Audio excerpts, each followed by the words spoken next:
Guys welcome to Nikhil blogs. లేచి కాలేజ్కి అయితే వెళ్తున్నా, ఆడికే కలుస్తా.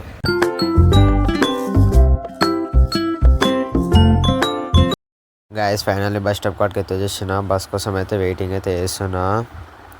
బస్ అయితే ఇంకైతే వస్తలేదు. చాలాసేపు నుంచి అయితే నిలబడ్డా. బస్సులో అయితే ఎక్కేసిన. ఫుల్ పబ్లిక్ అయితే ఉంది, ప్లేస్ కూడా లేదు, నిలబడతాం కూడా ప్లేస్ లేదు. ఫైనల్ ఎక్కిచ్చేసిన. బస్ అయితే దిగి కాలేజ్ కాడికి అయితే నడుచుకుంటూ అయితే వెళ్తున్నా. ఇప్పుడే దిగిన. ఇది దిల్సుఖ్నగర్ బ్రిడ్జ్ అన్నమాట. దాని మీద నడుచుకుంటూ అయితే వెళ్తున్నా, రోడ్ క్రాస్ చేయకుండా, యాక్సిడెంట్లు కాకుండా. ఆడ ఫుల్ రష్ అయితే వస్తుంది. నడుచుకుంటే పోతున్నా కాలేజ్ కాడికి.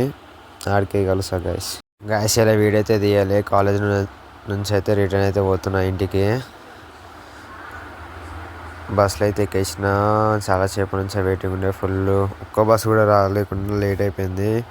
ఇంటి అయితే వెళ్తున్నా. బస్సులో అయితే కూర్చున్నా, ఎవరు లేకుండా సీట్ అయితే దొరికింది.